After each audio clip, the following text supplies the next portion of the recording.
5 kids. Thanks be to God, they're not all in the house. But I've also got my grandson.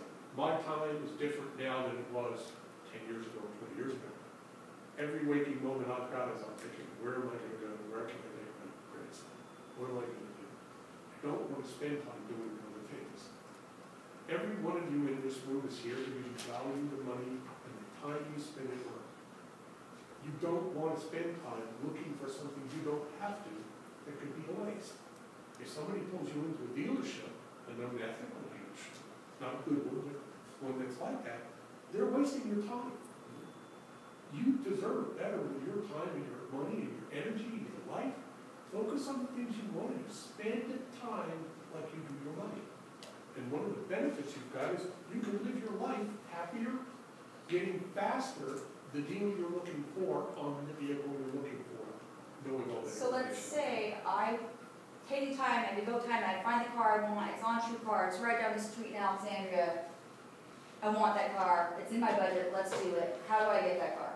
It's not that. Well, okay, but. It's that simple. Right. You would go on, for example, Let's say I found it website. through TrueCar though. I found it and I said, I want it. There's Click, a certificate select. that you'll go online, and you'll print that certificate off after identifying yourself with an organization, congressional, for example. So as a congressional auto buying service member, you would take that certificate into the dealer, you would present it to the dealer honors the deal. And you've got it, like everything else, you just want to make sure everything's right. But you're going to have everything based on the deal that's presented to you with all the features, very often the VIN number, the vehicle ID number, leading you to that exact car. Now, if that car is gone when you get there, there's a couple things that could have happened. It could be that the car was just sold, or it could be that they didn't pull that inventory out as fast as they should have, and that still happens. One of the other benefits with TrueCar is that we have wherewithal. I can go back to the TrueCar organization and I can say, this just doesn't seem right. They were ready to make a deal, you get there, the car's not there. TrueCar says, Paul, I'll call you right back. I say, thank you, Rita, because I am the personal representative at TrueCar. He calls me back, where do you want to pick up the car? Be as genuine a human being as you can possibly be. They can't do that. Yeah, and be honest and forthright, and you don't need to share your net worth, your income, your deep, dark secrets. But be honest and be full of candor, because at the end of the day, you want a dealership who is honest with you as well. I again have the luxury of working for a dealer body who doesn't pull the wool over somebody's eyes. In fact, we wouldn't allow something like that to work for us. But what ends up happening is if you come in and you lie a little bit to the dealer, they're going to find, if it's something about the transaction, they're likely to find out. And you want to foster a good relationship with them. What's so important about that relationship is that for the first couple of years, you are going to service that vehicle, specifically while it's under warranty, with a dealership. And when you're going through the machinations of buying that vehicle, you're going to find out whether they are ethical in how they treat you. And while that's important, it's not the end of the world, because TrueCar can keep a dealer honest. You can find out what a truly good deal is that way. But at the end of the day, when you go into that service lane and you hear a little noise and you're not sure what it is, and you don't turn wrenches for a living, so this isn't something that you know. By the way, cars today are computers with tires. That's just what they are. If a dealership has been disingenuous with you from the jump, then they're going to be disingenuous with you in service, specifically where most people can't compare pricing because you're there at a bad moment. People don't go for service when they're in a great mood. They go when they turn the key and it doesn't start. So that dealership that gave you a higher number off the bat is likely going to give you a higher number in the service lane as well. So when you do business, be candid and honest with the dealer, but also expect them to be the same with you. You can find out whether they're telling you the truth very simply. Take the price they give you, compare it to TrueCar, and you're going to know what the answer is. If there is a big differential, I'm not talking 100 or 2, but if there's a big differential in prices, they weren't being candid with you. And if you ask a dealer, is this your best price? They will always say yes. No. Yeah, no. No, dealerships are, you know, we're bred upon profit, and it doesn't have to be a combative experience. You need to find a dealership, like mine, that I'm partial to us, but that treats you the way that you want to be treated, and it is definitely a two-way street. It's really important. And they'll take their lead off you. So you walk in, composed, knowing what you're looking for, educated, Yeah. knowing what you want to do and how you're going to purchase. They'll treat you differently. It's true. Confidence goes a long way, and that's from my experience Yes. personally. You walk in knowing that you know what you're talking about, then you're gonna go a little bit farther. Yeah. All right, let's get back to my true and false game. I love my true and false. All right. So true or false? Co-signing on an auto loan will lower my credit score. Will co-signing on an auto loan lower your credit score? False or true? Got a mixed reaction. So let's say Paul couldn't qualify for an auto loan, and I decide to, co-sign with him. Would my credit be affected by that? Whenever you purchase a vehicle, whoever is on that purchase where money is being extended in the credit basis, it will have an effect on your credit. It won't be an enormous effect, but it will affect you. It could be very good. If you've got a lower credit score and whoever's on with you with that loan, and they help you keep on track, you're going to build credit. But you should be careful when you enter into those circumstances. Know the person you're looking at. Be careful. Believe it or not, extended family, run. I've heard nightmares. I'll just try to real quick. I had a friend, she co-signed on, this was back in the day, on a Hummer for her friend, and turns out he wasn't such a good friend to her, and he took off with the car, but she was a co-signer, so she was still responsible for making those payments. All of it. Yeah. Even though his name was on it as well, her name was too, so that affected both of them in the long run. Yeah. Rule of thumb, co-sign for a person if you'd be willing to give them that lump sum of cash and never, ever see it again. Because if you're on that title, by the way, if he gets a parking ticket, if he gets the car impounded, done. Yeah, so that has a big bearing on credit, or essentially. All right, let's talk about buying some more, okay. Can you explain gap insurance and the additional warranties? All those sneaky dealerships try to sell us. When we found our car and we say, okay, do I need the extended warranty? Do I need to get gap insurance? I mean, what are your thoughts on those things? Everybody's circumstances are different. Right. If you put 50% of the purchase out of pocket, under normal circumstances, your need for gap is lessened enormously. With one caveat, there's something called a plus feature to gap. Gap Plus is a feature that will provide an additional amount of money when you finance that vehicle the second time around, or the replacement vehicle if your vehicle's totaled. So, the vehicle is, you've got a $20,000 loan, 6 months later, you'll wait to buy the car's totaled. There's depreciation that might have affected that vehicle. GAP will help take care of the depreciation between what the insurance company is prepared to give you, which will be the actual cash value, what they can actually get that car for in the market, and what you still owe on the car.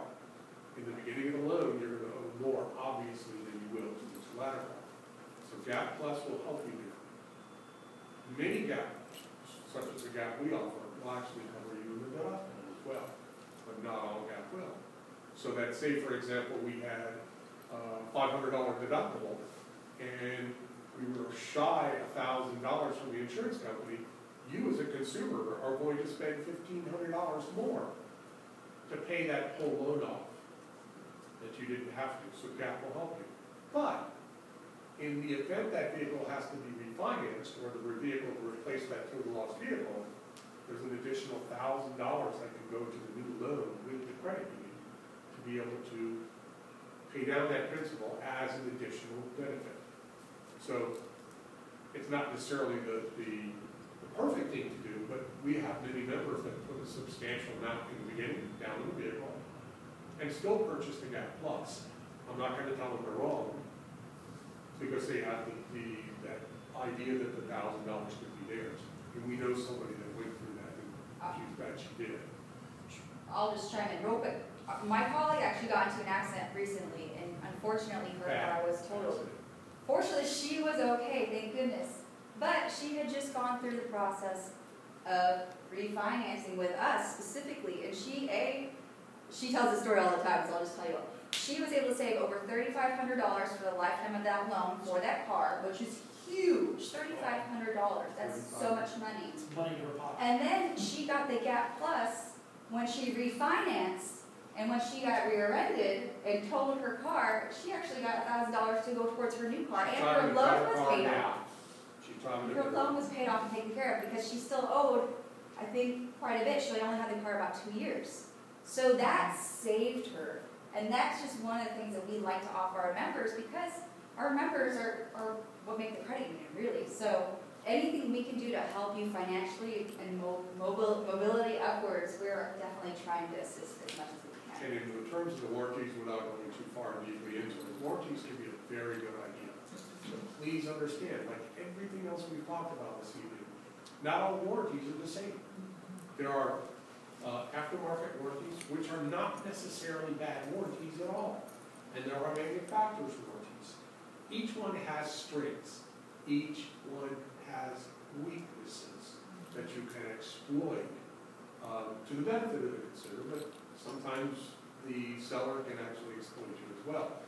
You have to do your education. You have to research up front. Compare prices again. Not all warranties are the same. Whether it's a new or used vehicle, sometimes it does make sense to look at a warranty of a new vehicle because your cost to purchase is going to be a lot less than it will be later on.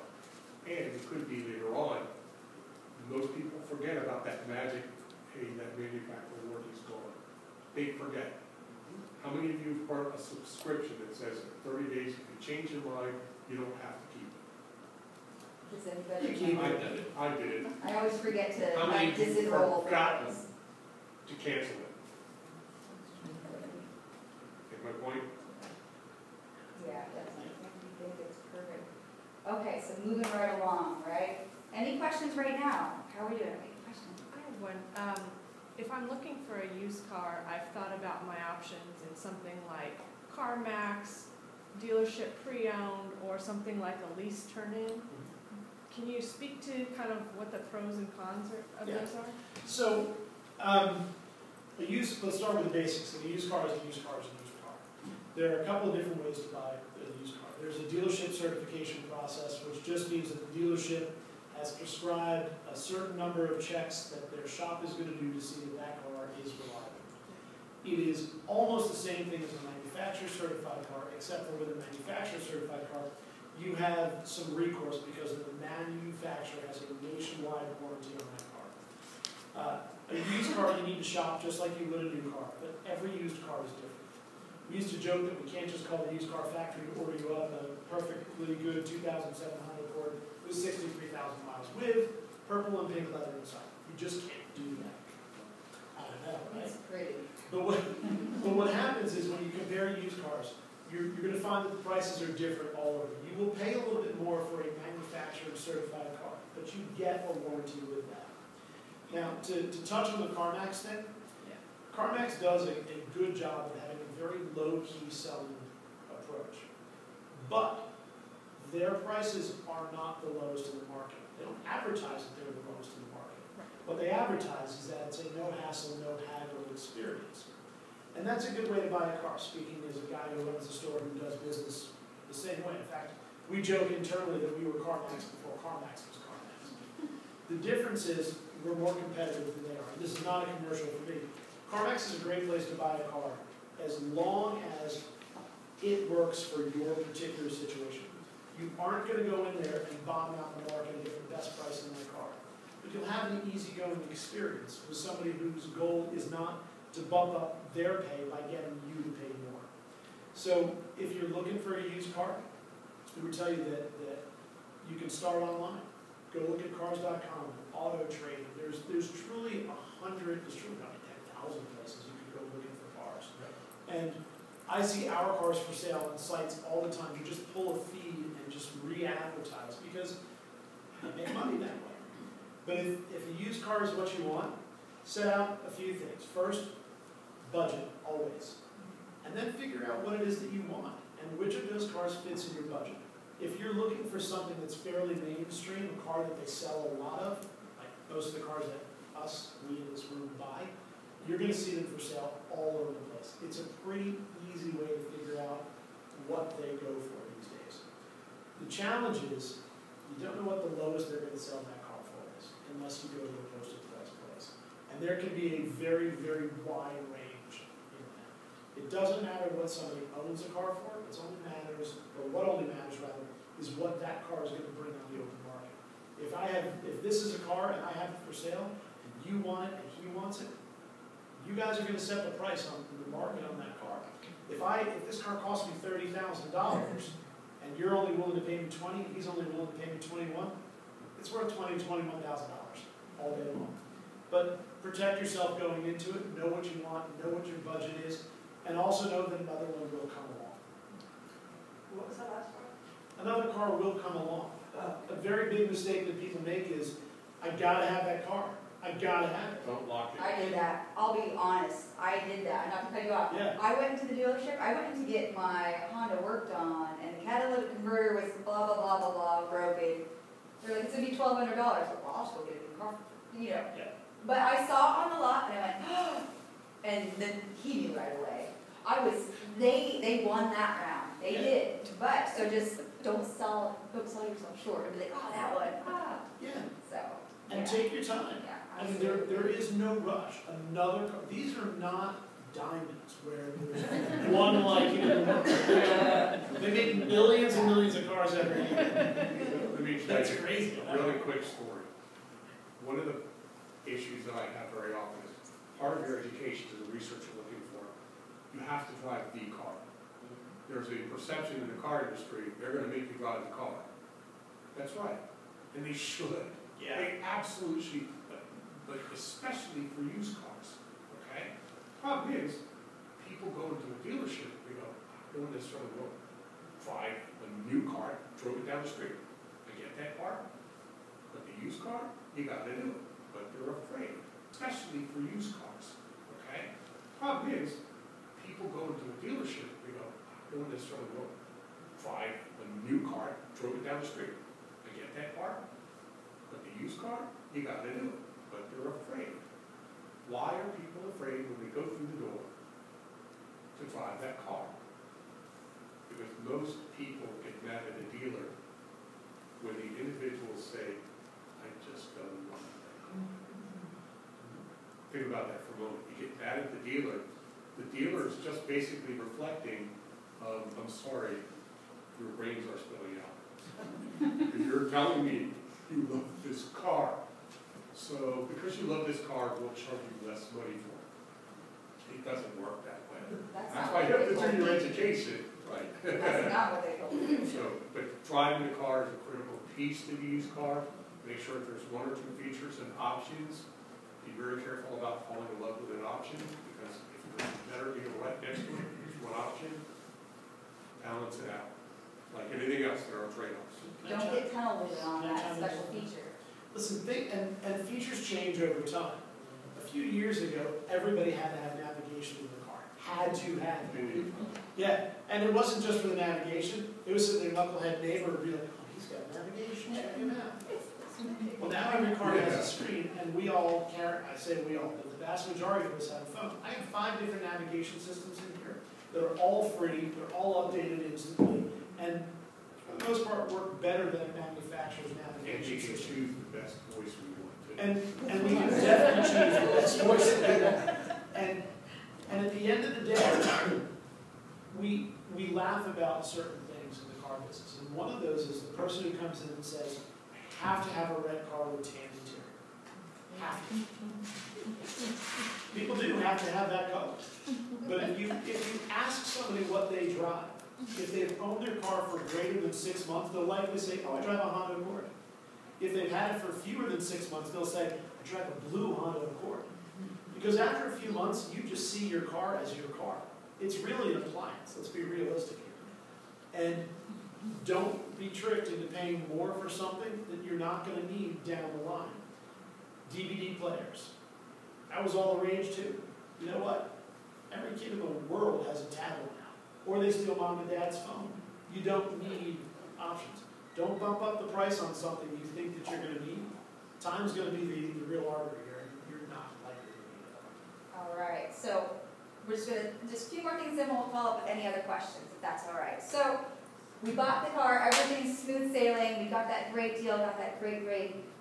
Now what? What do I do now? Love it and leave it, out the door, right? When you buy a car, remember we talked about education up front, knowing all the details.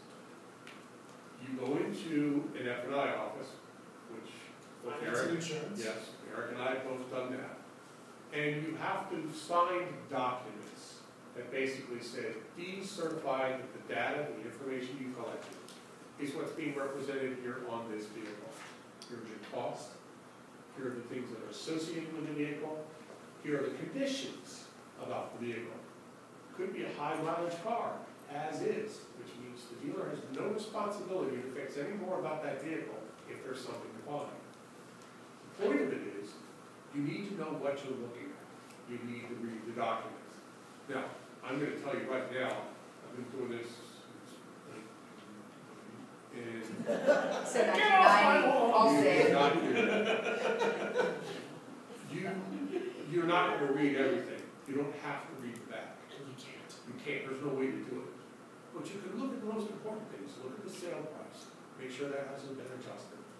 Look at things, for example, like, remember this, process fees, documentation fees. They vary per jurisdiction. District of Columbia is different than the Commonwealth of Virginia, which is different than the state of Maryland, by vast amounts. I mean, vast amounts. I saw a documentation fee in the Commonwealth of Virginia, the buyer's order yesterday, $999. But the good news is, you know what that purchases you, that documentation fee for $999? Just waiting for that. It's air. They can, so they do. So, you need to know when you're buying, choose right. When you finally make that purchase, look things over. Look for extra fees that might be put in. There are some very good products and services that can be added to the vehicle afterwards, depending upon your research and what you do. If you've chosen nothing else, there should be nothing else in the buyer's order. There will be WEOs, which are additional promises for legitimate promises for products and services rendered. When they say nothing due, be careful. Make sure that you've got nothing else that's due you. Or if there's something that is due, make sure it's clearly articulated on that WEO so that you will get the thing that you're entitled to get. If there are warranties, make sure that it's clearly spelled out if it's different than what comes inherently with the car. If there are warranties, otherwise, or GAP, or these other, it's going to be clearly left for you to see. There will be other documentation, powers of attorney that have to be signed so the dealer can do tag and title work for you so you don't have to do it. Remember quality of life? We don't want to spend our time in the DMV. Anyone that we want to spend the time, at the dealer, right? So, when you buy a car, pay attention to what you're doing. If you've got somebody you trust, bring them. But do me a favor, bring somebody that knows what they're doing. Trust and knowing what they're doing are two different things. I see a reaction back there. I said like another car dealer. Actually, that's not a bad way to go sometimes. Yeah. I'll tell you, Paul's absolutely right on everything he said. At the end of the day, don't fall for the old tricks of paying freight. Freight's a legitimate charge, but it's part of the invoice. It's already included in the price. You should never see that broken out, never. And you need to have a little bit of trust in the dealership, which goes back to the first thing I said, which is find somebody you feel is being genuine with you, and make sure that you're being genuine with them. And at the end of the day, those numbers are going to tell you whether you're right or you're wrong. If you do bring somebody with you, and I think it's a great idea, but you need to make sure of one very, very important thing. If they don't know the ins and outs of buying a car, don't bring them with you. They're going to hurt you. Yeah, what's going to happen is that dealership, we call them a third base coach, it's the guy saying, don't do that, don't do that. And often they have your best interest at heart. truth is, everybody in the car business knows how to take that guy, put him on our side, get him to say yes to what we want, and suddenly you're paying more because he's telling you to pay more. And And you're happy. you're happy. Yeah, there's another old adage in the car business, which is the people who pay more for a car are the happiest. And it's usually true. Yeah. And, oh, it's definitely true. No, it's true. It's true. I spent more money, yes. It's Look not how that happy happy. she No, no, no. is. It's just about being happy with a car. They got the Somebody- car that they wanted, right? That's it. Yeah. Yeah, at the end of the day, when you're signing all of that paperwork, just know what you're signing. And this just goes back to don't do it all on the first day. Take a look at those numbers. Make sure if they said it's 20,900 at the end of the day, make sure that that bottom line says 20,900. And if you've chosen to add something additional, it should come after that. It should be clearly outlined as to what it is. And if you're not sure, stop. There's no time limit on anything other than incentives which end. And the worst case is, if you're not comfortable with the deal, stop the deal. Even if it costs you $1,000 in incentives to do it again the next day or the next month, don't make a bad decision because somebody is making you feel rushed. The timetable is yours and yours alone. We sell cars 363 days a year. Okay, I'm really happy to see you today. If you want to come tomorrow, I'm pretty cool with that too. I'm just happy to see you in the store, and everybody should be that way. All right, one more thing, and then I'm gonna take the 2 questions for you. What about buyer's remorse? I know sometimes we go, oh, this is a great deal, and then maybe it wasn't that great. How many of you heard the old story about the encyclopedia salesman? I don't want to buy it. He goes and buys the encyclopedia, and then they say, I don't want to buy this encyclopedia. Well, there used to be literally laws that said you, because you don't do business normally. Yes, there is. There's still laws. Because you don't normally see encyclopedia salespeople as you're going door to door. It's outside the normal aspect or venue where that business is conducted. However, if you do business where you would expect that particular product and service to be vended, that's your car. You just bought a car. You've got lots of times to prepare for it, but the dealer has no obligation, once you sign the contract, pay the money, you have financing in place, and you have the vehicle, and it's driven across the curb with appropriate tag on the back, whether it's a temporary tag or permanent. You bought a car. There are some dealers that will allow a take-back period of time because that's the business model they choose. All the more reason for education, education, education up front. Know what you're doing up front. Because if you, unless that car is as is, and even then there's some wiggle room, you just bought a car. Can I use your true or false for a moment? Absolutely. Was your true or false? How many people here believe that there's a 3-day right of rescission on some large purchase like Robinhood? You got true, false? Yeah. So there's not. What happens is very simple. If you come to my place of business and buy a car, it's yours. The minute you drive it away, it's yours, as Paul said. If I come to your home, you have protection in your own home. Because you might feel bullied into saying yes, but if you come to my place of business, you can leave at any point in time, which I highly suggest if you're uncomfortable, no matter where you are. Because once you sign your name on that dotted line and drive away, if you park, and I'm not telling you this about my store in general, but I've seen it happen over the years many, many times, where somebody will buy a car, they'll go home and realize, I don't like it, I don't want it, I paid too much, I paid too little, it doesn't have what I want, I'm uncomfortable, it hurts my back, my wife hates it, whatever. I've watched people come back and leave that car on the dealership lot, and the dealership will just simply have it impounded. They don't care. It's not their car. It is not their car.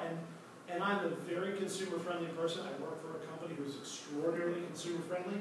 But the truth is, when you buy that car, it is not like buying a shirt at Nordstrom where you can go and exchange it the next day. It's a titleable object, and we have disclosures we have to make that car was sold and returned. And by the way, if you were going to buy 2 cars, one was sold and returned, and one was fresh off the lot, which one are you going to buy? Fresh every time.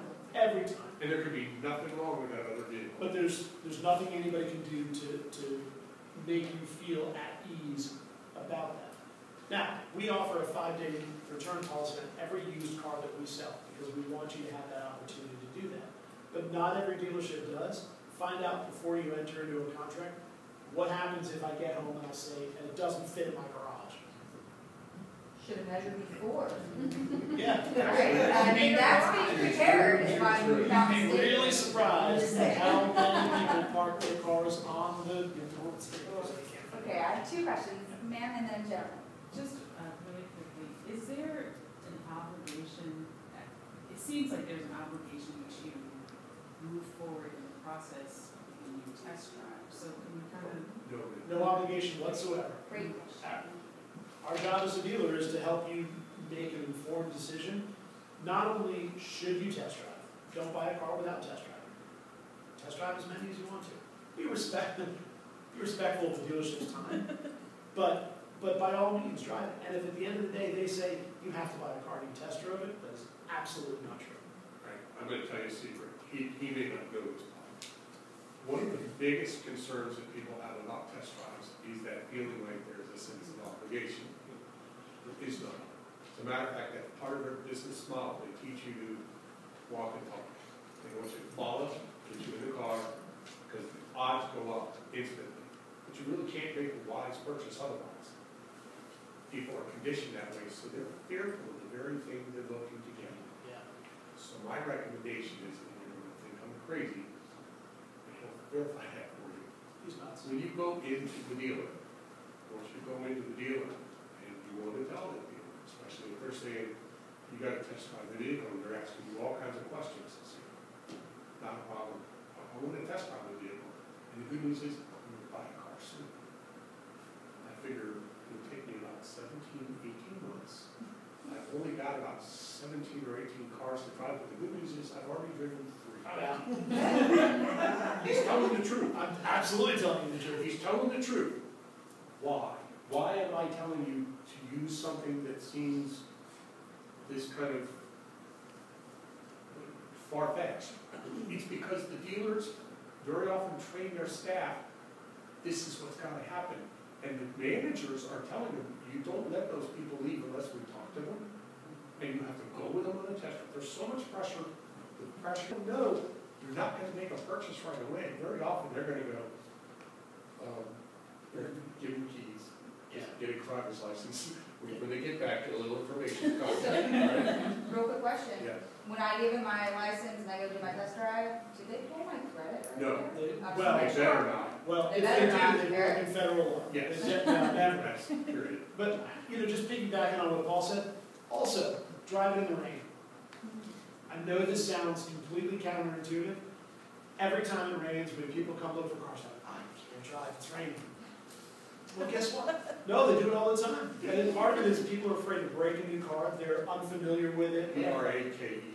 Yeah. No, B-R-E-A-K. They're afraid of But by all means, you're buying a car not for that 70-degree sunny day. You're buying a car for the rain, for the snow, for the sleet. Yeah, go drive it. If it stinks in the rain, you want to know that before you bought it and cannot return that car. And I don't know that I would say that you want to look at 18 cars or what have you, but Paul is definitely right. Just look at him and say, listen, I'm not making my decision today, but it's important that I drive this car. Which harkens to the first thing that I would tell you to tell a dealership, by the way. I'm not buying today? No. When you walk in, yeah, everybody says that. It's okay. And a lot of people don't buy it. That's fine too. But it's the dealer's job to hope that they do. But when you walk into the store, not only know your budget and everything else, but know what you want to accomplish that day. If you only want to drive, look at somebody and say, listen, all I want to do is test drive today. I don't have enough time to do anything else. If you want to get numbers, tell them what you want to do. Be genuine. Yeah. If you're not, it's going to cost you time. If you don't tell them what you want, they're going to have you drive a couple cars. They're going to talk to you about all of the features. They're going to talk to you about everything. At which point you're going to go, oh my gosh, I got to continue up with the soccer game. And you're out of time. You haven't accomplished what you want.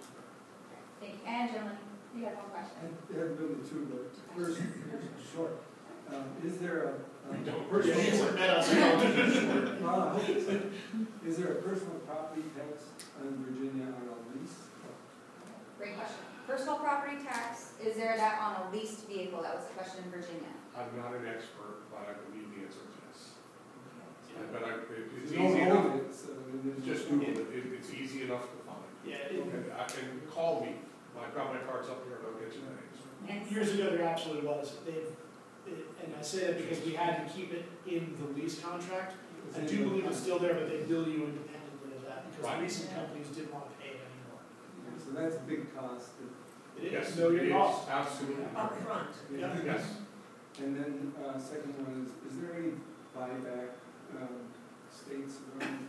buyback for the vehicle, What's it, what do you mean by buyback state? Lemon, you mean? No, not just the lemon, but some states, California is the biggest that I know of, as you have a certain amount of time, for any reason you didn't like that car. a you bring it year back. or more. No. I'm not familiar with that, and if that's, I'd have to do the research. The other question with that was, if they're anything close, but do you sell buybacks? Yeah, I can speak to that. The Yeah. answer is, every time that you have, that a car is bought back, it gets resold somewhere. They just don't Right. take it and crush it. So with every deal that we do, we have a form that we sign and the customer signs, which is a prior use disclosure. And it'll say, this was a prior car, this was bought back, this was a trade, this was a demo, this was, yeah, whatever history that vehicle has. But yes, those cars are resold. It doesn't mean that I'm reselling it, but they are resold, so they're on the market. Yeah, it's just, I know we have a few more questions, but I want to respect everyone's time. It is just now 7 p.m. I want to thank you all for coming. If you need to leave, we completely understand. If you have additional questions, we will be here to answer more questions for you all. Thank you all for coming. If you need to leave, completely understand. And please fill out the seminar evaluation form, and that way we can enter you into the drawing for the Amazon gift card, okay? Very good. So yes, thank you for all the questions. They were wonderful to me. And I know whoever had their hands up, please feel free to come forward. So thanks to everyone.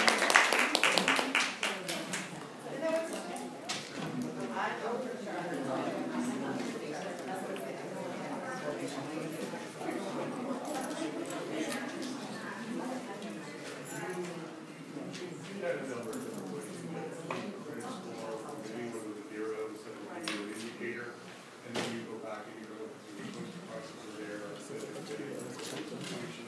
Nine times out of 10, and I'll tell you what the score is, or ask myself.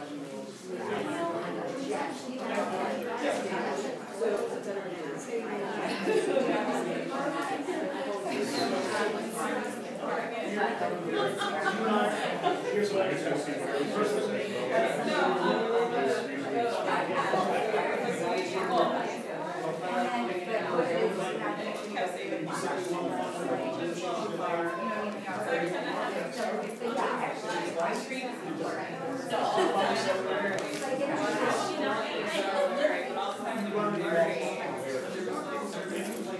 transmission laws like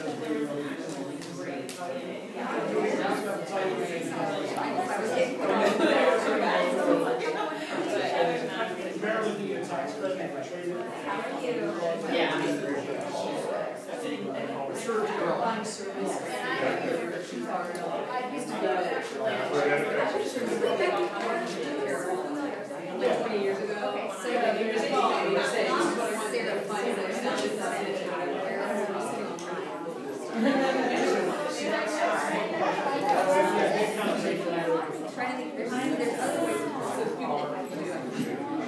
So, a lot of maybe one partner we have.